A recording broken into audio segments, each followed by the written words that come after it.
watching Mondays, Not Just Crew.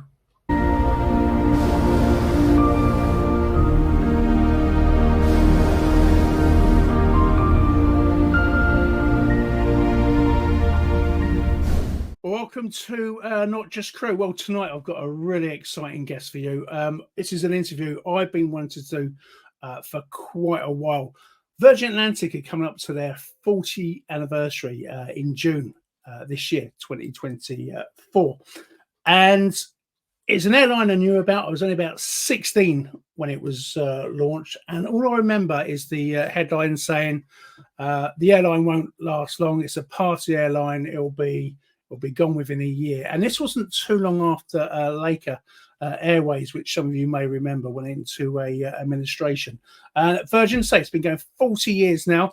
The crew were always a very, very special part of the airline. They are in most airlines, but Sir Richard Branson really wanted to make them a not only a team, but pretty much a family. So it's my absolute pleasure to be interviewing Lee Murphy, who I'll bring in shortly. Now, the reason I went to interview Lee, I didn't really know about her previous history with the airline. She's been a member of Not Just Crew for a while. She's also been the voiceover for Ditch by Kaylie Kay. Now, we managed to meet up in Southampton last year, and she was just saying all these amazing stories. So I just definitely knew then, not only do we have to bring her on as a guest, I'm hopefully going to sort of persuade her to launch a book with us at Not Just Crew. So I'm going to bring in the one and only Lee Murphy. Lee, thank you so much for joining us. What a build-up. Well, I hope so. Well, do you know what? It's a very, very well-deserved one. Say your stories, and I hope we can get them all in at this very...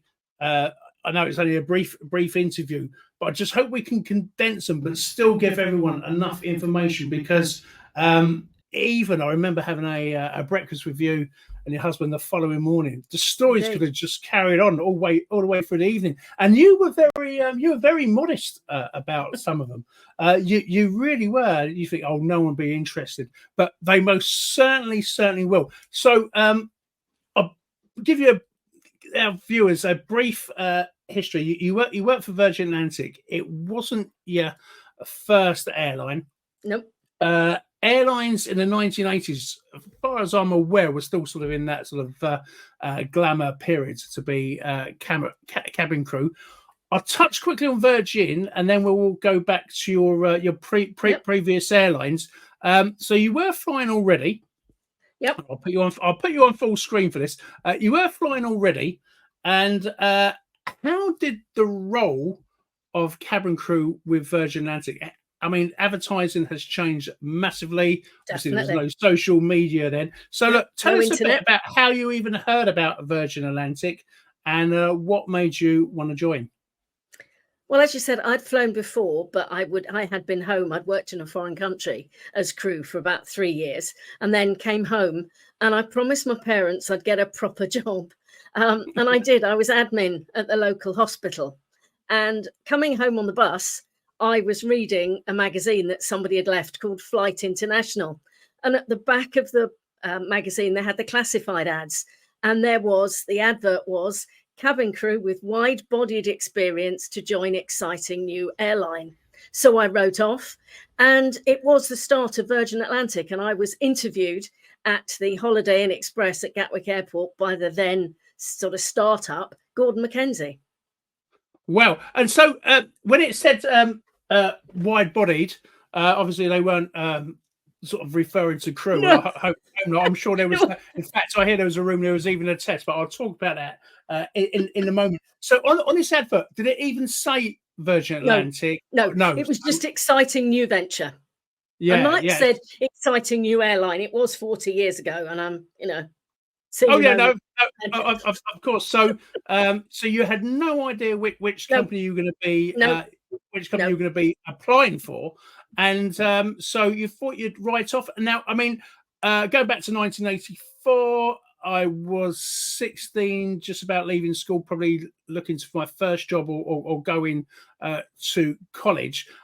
So what was the requirement? Did you have to send in a CV, and also then, I mean, because now a lot of applications are done online and interviews are done on Zoom. So you sent off a CV. How long I don't did you even wait? think I had a CV, to be honest, Trevor. I think I just wrote a letter saying that I'd flown before, I'd seen the advert, and was interested in resuming my career as cabin crew. I don't even think I had a CV. And so, how long did you have to wait to hear a response? Oh, that I can't honestly remember, but I do remember it was a Tuesday afternoon, and I got on the train to Gatwick, and then got the shuttle bus from the terminal down to I can't remember. I think it's now a Holiday Inn Express, but I can't remember what it was in those days. But it was that hotel off the roundabout. Yeah. Oh, actually, yeah. You're absolutely right. That hotel is still there. So you went for your interview, Yep. and I'm sort of going with your memory here. But then, at what point did you know the actual interview was for Virgin Atlantic? Is when they wrote back, or No, Gordon Mackenzie said to me, "How did I think I would cope working for a company called Virgin?" And I said, "Well, I've just come back from North Africa after 3 years, so it can't be any worse." Right. Okay. Yeah. Right. Okay. So actually, this is a very, very good point to take you back. So I'm going to take you back now. We'll come back to Virgin shortly. I'll take you back now to your previous flying experience. So how old were you, and how did you initially get into flying in the first place? Well, I'd said at school, you know how kids do, I want to be an air hostess. And everybody laughed because, mid to late 70s, that, you didn't. I was slightly short. I had a lot of curly hair and I wore glasses. So I didn't actually fit the glam image of being cabin crew. And again, reading the classifieds, this time in the Evening Standard. And again, I wrote off. And I'd got an interview in central London with this particular airline. I think I was about 18 and a half, because I remember my mum came with me for the interview. Oh wow! Mm. Yeah. Had she ever fancied it herself? No, not at all. So In fact, it wasn't sort of jealousy. Was it more concern that you were going it off was more an concerned because interview? neither of my parents actually had a passport my dad had a passport at 60, and I took him to France for the day. I didn't even have a passport, and Wow. I had never, ever been a passenger on an aircraft in my life prior to that. And the day I left the UK to become cabin crew, it's the first time I was set foot on as a passenger. Part of the training, you go and visit the aircraft and whatever. But that was my baptism of fire, literally. Wow. So going back to the 1980s, I mean, for a lot of viewers on here, it will seem like ancient history. In fact, when I look back, it just seems the world's completely different in terms of mass communication, personal information. Everything is changed. I mean, to get on a plane, I went on my first flight in 1979. It was a 737 Britannia Airways from Luton Airport to Las Palmas. Now, even just doing that, I felt like I was really international. I was looking forward to this flight for weeks. I was counting the days. Just tell us quickly what you considered being if we can call them air stewardesses now, what that was like at that time, or the glamour of it even before you applied. Yeah, I mean, I think that was the glamour of it. You'd seen the nearest I'd come to it, I suppose, would have been films where this incredibly glamorous person would have served, food and drink on an aircraft. And I just really, I thought, I really would like to do that. And I was lucky enough to, when I applied for the job, that I think, really honestly, I think they were taking anybody at that point. Not Virgin, their recruitment was a little bit more selective, but I think for the airline I applied for originally, I think they just wanted anybody. They asked me a few questions at the interview about geography and certain things like that. But as I say, when they told me where I was going, again, I then had to go home and find a library atlas and find out exactly where this country was that I'd even been interviewed for. Yeah, absolutely. Well, look, you can tell us now where was that country? You won't have to mention the airline. It probably doesn't even exist. In fact, the I country think it might not does. No, I exist. worked for an airline called Libyan Arab Airlines, and I was based in Tripoli in Libya, in North Africa. North Africa, yeah, and say many of our viewers would have heard of Libya since, especially from the latter part of the 1980s, Mm. and what's happened in the early 2010s. And there was one Colonel Gaddafi running the country at that time. I think he was still there. Was he running the country when you were there? He was. Oh, absolutely. And you saw him on national television. You know, you didn't really have a lot to do with them. There were guards at the airport, but you just you didn't really appreciate it. It was probably more worrying when I came home that that there was going to be a problem, because I'd only been home a few weeks, and unfortunately, WPC Yvonne Fletcher was shot in London. Yeah. So I'd literally only been home a matter of weeks at that point. Yeah, and so from there, where I'm going to put this. So you were based in Tripoli. Yep. What type of aircraft were you flying on, and where were you flying to? We flew Boeing 727s and 707s. We flew all round the salubrious parts of Africa, especially in Libya and Benghazi and Sebha and Gat and all these wonderful places out in the desert. They also flew to Moscow, to Paris. We had night stops in Moscow, night stops in Paris. We flew to Saudi, London, obviously, and then day flights there and back to places in Europe, like we flew to Tunisia, places like that. Wow. And so, firstly, what was your uniform like? And there is a reason for that. Firstly, it's a glamorous period of flying. What I consider to be the latter part of the glamour era of flying. What was the uniform like, and accommodation? You're living abroad, and how were you treated? So I've given you like 3 questions there in one. So yeah, take one at a time. The uniform originally was a lot smarter, I think, than the later one, and it sounds ghastly now, but it suited you no matter. I mean, I was 5'2" and curvy, and my flatmate was about 5'8" and quite almost a sort of rugby prop forward build, and it suited everybody. And it was a navy blue pinafore dress, and underneath was a green sort of silky blouse with the blue of the airline logo on it, and a really lovely silk scarf, and a jacket, and a hat. Now, if you've got short hair, hats are ghastly.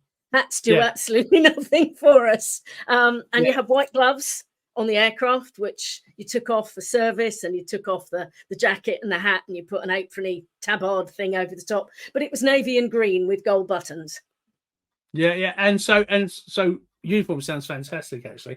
And I say you're on a 727. So for those of that know, you can actually leave the aircraft from the back to the steps. Back steps. Yeah, 9 exits. That's it. Wow. And the 707, the precursor 747, I think at that time the 707 was considered the most sort of glamorous aircraft. And you could get through the bottom. It had lower. Okay. 51, but I can't. That age might be defeating me. But I think you can get in through the underneath as well, like the cargo hold. Wow, excellent. So glamorous aircraft, glamorous uniform. Accommodation next. Well, there were. They had got an apartment building, but there were so many of us had gone out from all over Europe. There were English girls, there were Turkish girls, there were Maltese girls, and there weren't enough places for us all. So my flatmate and I, and our intake that arrived, we were very lucky because we lived in 3 different hotels in the sort of 2.5 years I was there. So I never actually had one of these apartments. I lived in one of these hotels.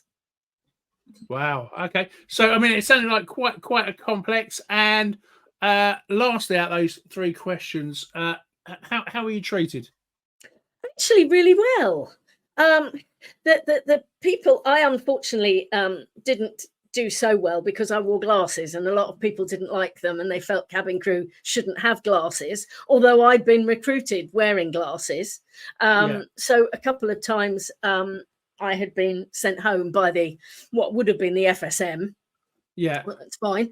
Yeah, You sorry, so I've got to go back here. So I don't normally jump in, but this is really, so you were sent home by no, but just back to off the flight, just back to the accommodation, not home as in back to England. No, but because you were wearing glasses. Yeah, a couple of people didn't like it. One of the lady FSMs, who was Libyan, was not particularly nice, and she said, "I'm sorry, I'm not prepared to fly with you. Go." Wow. Okay. So times have changed somewhat. Okay. So that's your sort of manager. Pilots. How were you treated by them? They were very funny. They all had girlfriends amongst the crew. Oh right. Okay. They take I must confess, not one of my things, but this is confession time here. No one's absolutely. And a lot of the girls that I flew with had been out before on a previous contract and had gone back to be with these guys in Libya. I mean, they were incredibly good looking, some of the crew, and they would take you on a night stop. You'd go to Rome or somewhere, for instance. They'd take you out for dinner, buy them flowers and all this sort of stuff. Then they're coming home. The back of the aircraft would be filled up with the nappies to take back to the family. So there was no getting away from the fact that you were actually seeing usually a married man. Oh no! Okay. Again, times have changed. So, would you say, even though you seem to be sent home at one point, were you closest crew? Did it seem more like a family? Did you get to know each other very well? Only the girls because if you imagine, there were like cohorts coming out once a month, and there were like 15 or 20 of us. So we became very close in the group that we trained with, as you probably find anyway in any job. The people you train with initially, and certainly with flying, your cohort, you probably would be closer to. So we were quite close. Oh, camera's gone off. The crew, you didn't really, because you didn't always see the same people. Because there were quite a lot of us, and we were from all different countries. Yeah, wow, okay. And you so it sounded like turnover was quite high for crews. I mean, was it natural turnover? I mean, going back to some of the airlines in the 1950s, 60s, women weren't even allowed to sort of be married and work in the airlines. Was that the same, the airline you were with then? Yes, because you were in another country. I don't think that would have suited. And a couple of people I remember when we arrived, within a couple of days, a couple of girls on my cohort decided they didn't want to do it, and they were then going straight home within the next couple of weeks.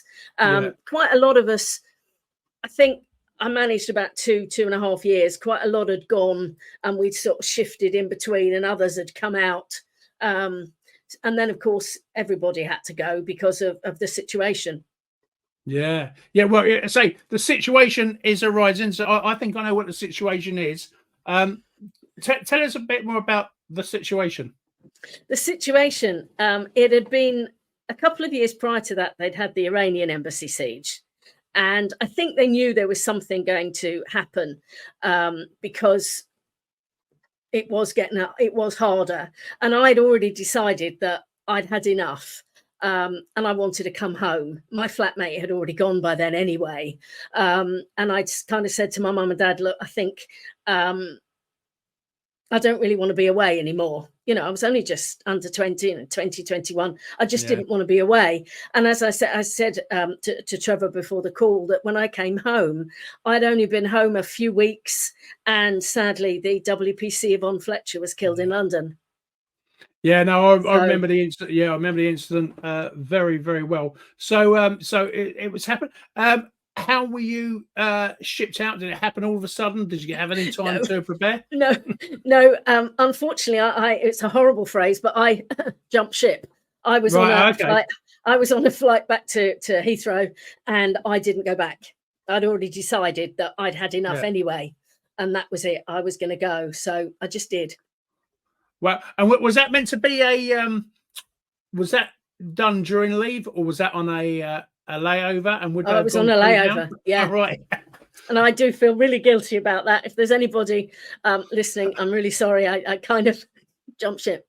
Yeah, fair enough. And I So, always felt guilty for the crew on the way back because they were one short. I know, and how busy were those flights? Well, I They mean, were usually heaving.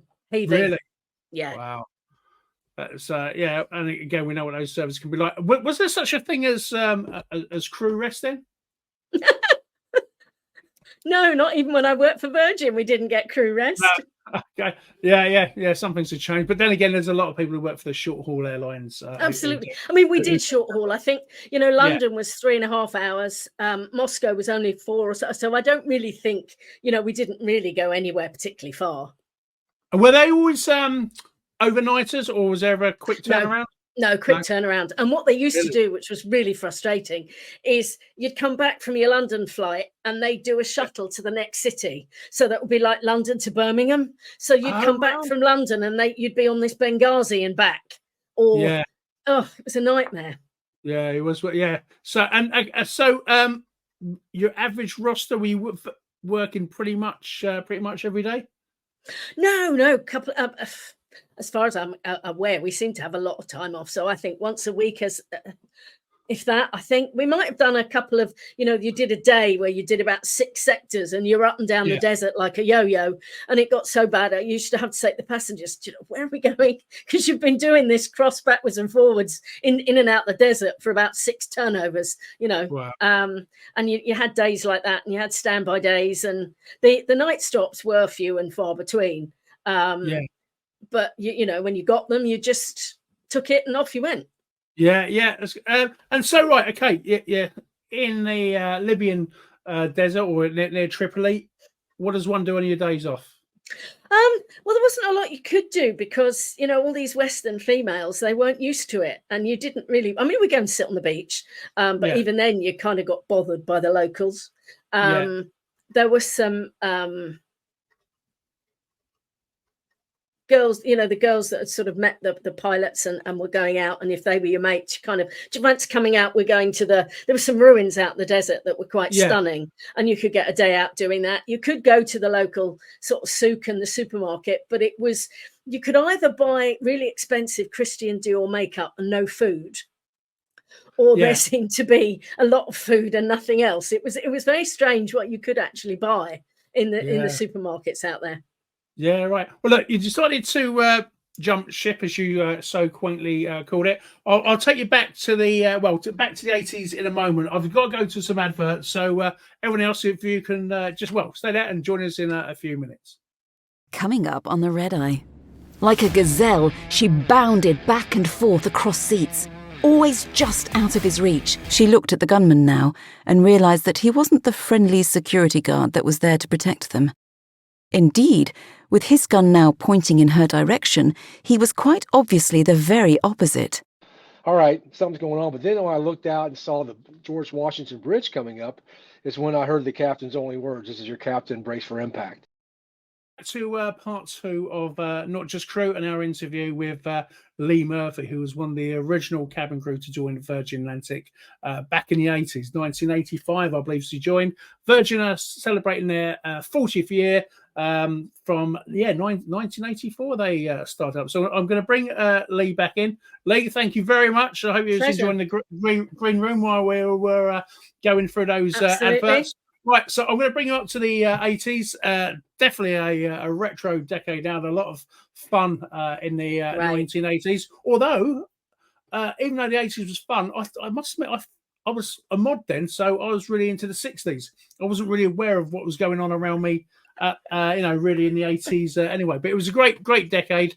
I look back on it with a lot of fondness now. So 1980s, I'm going to set the scene. 1980s. Starts off in a bit of a recession. Then come the mid-80s, it pretty much became party time, really. You had the yuppies, the nightclubs. You had the Blitz Club in London. You had all these new fashions, music, Wham, and they were all singing all this positive music. Richard Branson was obviously known from Virgin Records, and he'd already made quite an impact.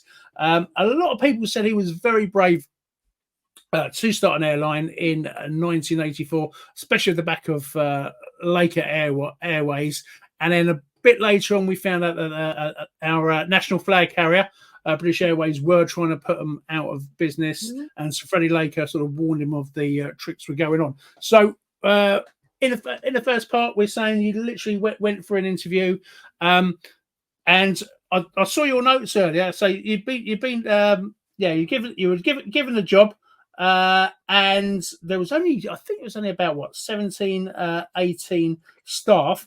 We had six crews of 16. Six crews of 16. Wow. Okay. So it's 1985. See, the airline had only been going less than a year when you joined. I actually joined in June 1984. My start date. My start date on my contract is the 21st of May, 1984. Oh, wow. Okay. Well, I must have seen one of your new contracts then that said 25th of March, 1985. No, that's when they sent the contracts out. Oh, the contract letter. Very quick. It was quite. The jets were quicker than the actual. Absolutely, than the admin. Sorry to correct you. No. Well, do you know what? That's why I love these kind of interviews. So therefore, you were literally. Yeah. Did you even have group numbers then? It doesn't have anything on, so I don't think we did. No. Yeah. And I remember being, as we all did, we had to license or register the aircraft. So we all went to Maastricht and back on the Virgin flight. And some of the guys that were crew with us were actual crew on that plane, and the rest of us were just passengers. Wow. So I mean, it was an amazing time. So so 1984. My correction on that. I still don't get how your contract was dated almost a year later. Right. So day one, you're with Virgin. Your parents, are they happy about you joining an airline again? It's funny. I said to my dad in later life, about letting me go. Certainly going to Libya, and he said, "Well, it's what you'd always wanted to do." Yeah. So, I was really lucky that they let me, really, not your parents can stop you, but in those days, you could. And as I say, my mother came to the interview with me, not the Virgin one, but the one in London for Libyan Arabs. So. Yeah. So you've seen this advert. Just to remind people, you've seen this advert. You found out it's Virgin. Your expectations of Virgin Atlantic at that time, did you think it was going to last as long as it had, or was it just seen as a temporary job? I'd like to say that I knew it was going to last, but they really did have the nucleus of people that started it. So you had, yes, Richard did it, but you had the people that were actually running the crew. You had Jane Harrison Webster, you had Keith Barlow, and what were the FSMs at that time? They'd all flown before and they were all really experienced. So I think if you've got that infrastructure, then that makes it easier, I think, to get it right. And at the time, they didn't have a great deal of overheads of staff at the top. We just had the crew and whatever. And it was run, I think, really professionally, considering it was a party and it was considered a party airline, but it was really taken seriously. The training, the way we flew, and the fact, when you turned up for your flight, you got the position on the aircraft, you were asked the SEP questions. And as far as I was concerned, it was run as I'd seen it before. Yeah, absolutely. Well, as I say, it did have this reputation of being a party airline, which is sort of later on went to become. And I think the crew made it quite fun, but everyone knew deep down they were professional behind. I've noticed same on Simon and I had to go last year or the year before. We interviewed the startup guys for Virgin Voyages, and I didn't know what to expect. And when we walked in, the management was so young. I mean, a lot younger than me. And I'll give Richard his due. What he's very good at is handing responsibility to young people. And just to say, get on with the task. and I think they responded in turn by actually doing the task, not only doing the task, but doing it incredibly well. Definitely. Yeah, so I've got a tangent. So yeah, in fact, perfect timing. Tell us a bit about your training as far as you can remember. How long did it last? And do you think it differs very much from today? Oh, definitely, because they didn't have their own facilities. So some of it was done with British Airways, some of it was done themselves. We actually had a lot of our cabin crew training in a conference room in a pub in Crawley. Okay, it's a good start. And I can remember being asked by one of the crew I flew with at one point, did I want to push or blow? And that was just a moment of humour, because we were doing first aid training, and it was the mannequin and the dummy. Yeah. But that caused great hilarity at the time. I can remember it very clearly.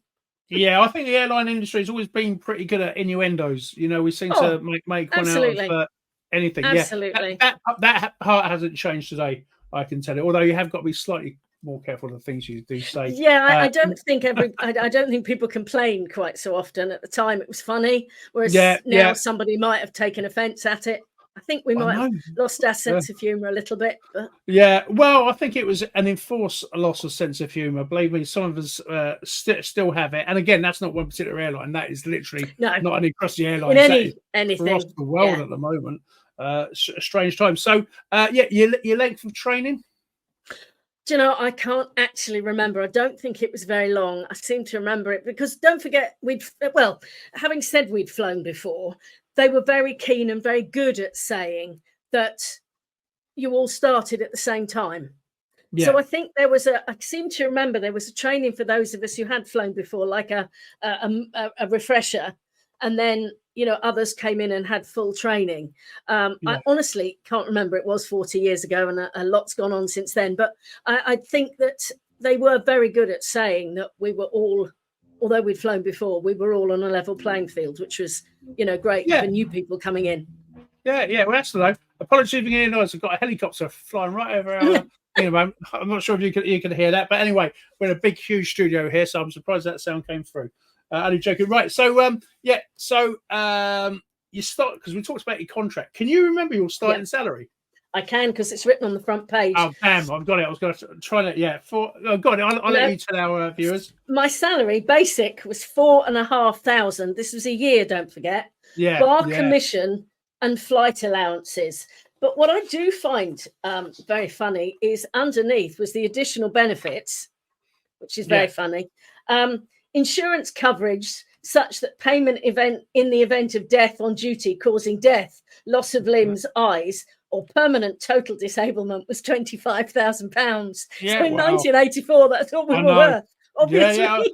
I'm just trying to work out what 4,500 would be. And now, I mean, was it considered quite poorly paid then? As a base, only as a basic. Obviously, I know there were extras. To be honest, I don't really know about salary as such. I was living at home. I was in my 20s. I didn't really have to worry about paying for groceries and paying for a house and whatever. So I know that sounds really entitled of me. But I wanted to do the job. I don't think it would have mattered at the time what I got paid.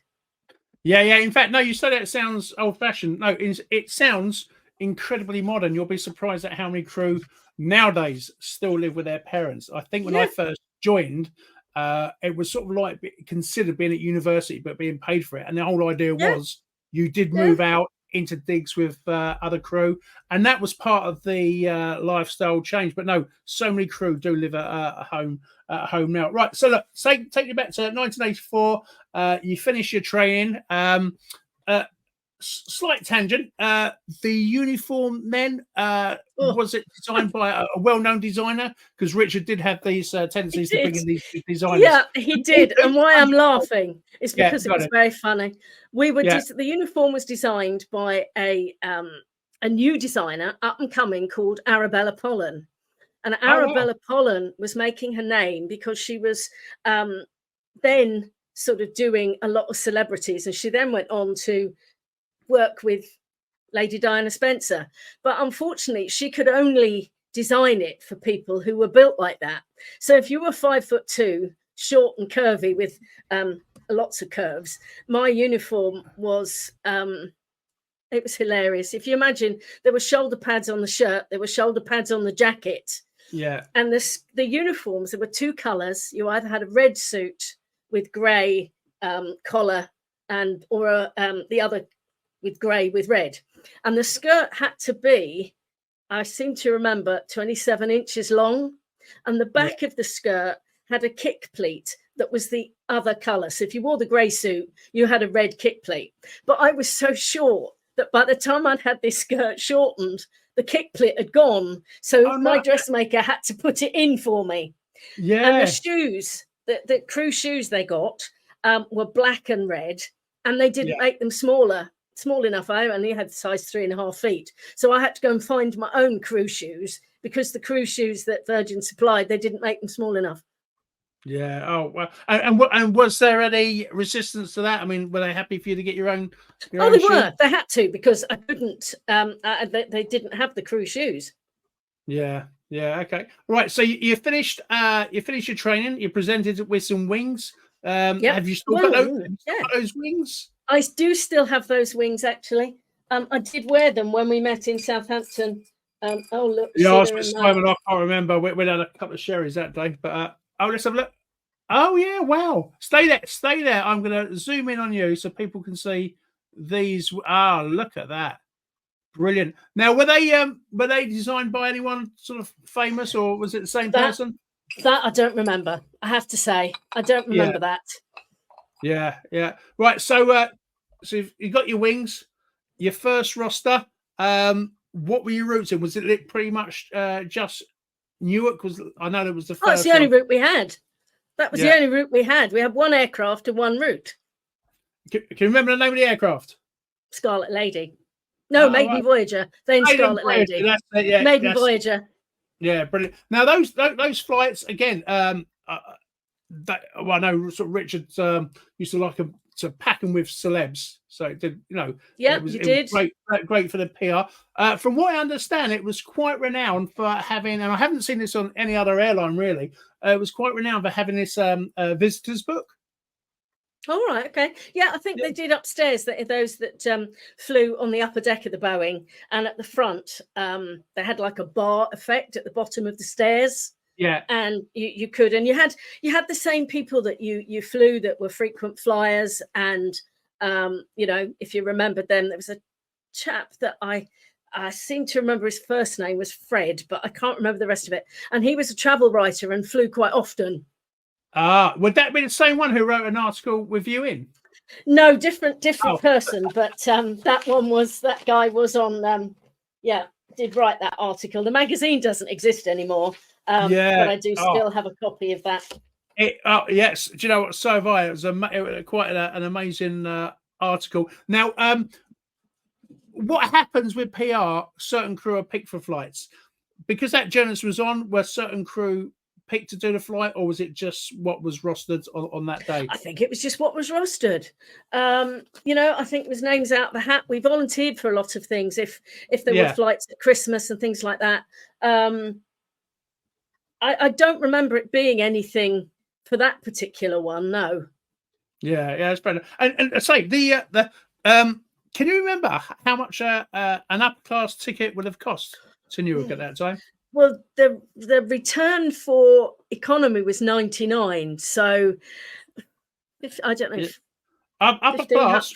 No, upper class, £499. Oh, 499. Yeah, and do you know what and that included that gave you a limo. Yeah, and also a helicopter. Possibly. A helicopter, yeah, I remember that. Wow. Yeah. This is what I mean. The 80s were great. It was shoulder pads, helicopters, and stilettos. And not for everyone. I must admit, I don't think I'd get into a pair then. And again, so unlike your previous airline, how close were you all as crew? Oh, it was like it was really. If you can imagine, it was like when people go to university or college. It was like that. Going to work, you knew people. We had great fun. Yeah, yeah. I'm just glad that there wasn't social media. I'm just glad there wasn't in those days. Oh no, exactly. Well, I mean, so we've been putting up some pictures throughout the programs, of your early years here. So, how long did you stay at Virgin? No. I think it was about 88, 89 I left. Unfortunately, my mother died very suddenly in 1987. And Richard actually, whether he instructed somebody or not, but he'd sent a card. I had flowers, and then I got married as well within a few weeks. So 3 weeks before my wedding, my mother died very suddenly, and it soon became quite apparent that unfortunately my husband didn't really like me flying and being away, and I kind of cut off my nose to spite my face, and I shouldn't have done, because I have missed it. It's a lovely, lovely job, as you know yourself, Trevor, and I decided that it wasn't in the airline it is now, where there were great roles that you could go and work for them in the office or work in training or whatever, which is lovely for people now, but there wasn't a great deal. So I just went off and I had to get myself another job. Yeah, well, so I mean, it was so they're pretty much. Do you say 89? So we're 88, 89. Yeah, so look at almost 5 years, something like that. Yeah. Well, one thing you have proved that it, once you've been flying, it does sort of stay in your system. It's it does. Very it hard does. to get out. It is. Yeah. Well, and not just because you travel, but because of the camaraderie on the aircraft with the people you fly with, and the banter you have with your passengers, and it is a unique role. Yeah. Well, so after flying, you left flying. What did you go into after that? I went into an admin job locally from where I lived, and was extremely lucky to find that I get IT for the age I am now. I get IT, and somebody said to me, I was helping them one day, and somebody said, you ought to go and train people to do this because you're really patient and helpful. And so for the last 35 years, I have been an IT trainer. Yeah, and a very good one. And because I had the pleasure of meeting you probably in Southampton, although we'd met on sort of line before. 1984, starting with Virgin Atlantic. Richard Branson had and he was Richard Branson. They didn't have his knighthood. Still well known in the press as being quite a party person, recording studio, Mike Oldfield. Starting an airline. I think one of his famous quotes was somebody asking him how he became a millionaire, and I think he said, "You start off as a billionaire, then buy an airline, which takes you millionaire," which is true, because I say so many airlines are losing money. So, what was it actually like working for Richard Branson? And I wouldn't normally ask this of any other CEO, but there was a definitely real feel amongst the crew that it was part of a family. So, take it away. Certainly at the beginning, when he flew with us and things like that. And I can remember that I think either British Gas or British Telecom, as they were, had sold some shares, and Richard had actually bought shares, and we were all given a bonus based on the fact that he'd got these shares. I can't remember if it was British Gas or British Telecom at that time. And then sadly, when things in my life weren't particularly brilliant, as I say, my mother died very suddenly, and I had a card and flowers, and the crews that then flew, obviously it became common knowledge. I was out of the industry for a couple of weeks, and I had menus from first class and menus and messages from people, which was truly lovely. So that enhanced that family of all the crew. And when I got married then 3 weeks later... Unless you want to say, of course. She was then Jane Middleton. She's now Janie Woodburn. Oh, yeah. Jane was at my wedding. I know Jane, yeah. Oh, wow, yeah. So it was quite a family. I mean, did he attend your wings? Do you know, that I don't remember. I have to say, I really don't remember how that happened, because there was so much going on at the time, because the airline hadn't actually started. So we were used in the office to take bookings and phone calls and things like that. And I can remember being paraded up and down Oxford Street in a white mini skirt and high heels, and we had T-shirts that said "Back off BA" and "Fly Virgin," and walking up and down Oxford Street giving leaflets to people about being crew. Well, so just as well as just being crew, it was you sort of had to fit many roles, really. So you were doing PR. Oh wow! And did you mind that? Did you enjoy that? That was great fun. I remember going into the Virgin record store, because that's where we were based from, and we were walking in and out of there. And I remember the manager offering us, we had promo stuff we were given, which was lovely. And then, as I say, it was going to pick up your uniform, and it was all just kind of a bit of a busy time. I honestly don't remember how the wings were given out. Yeah. Oh wow! Well, listen, that's amazing to know. Saying it's come up to 40 years. That is amazing. What year did you join Not Just Crew? Because we met, obviously, a member, and we put out an ad for a voice artist to cover one of Kaylie's book. You came brilliant at it. So how did you discover Not Just Crew? I think I came across a Facebook post where crew were talking about, in COVID, I think, talking about how they helped each other. And I kind of joined thinking, well, I've come out flying now. Can I help anybody who is in that position?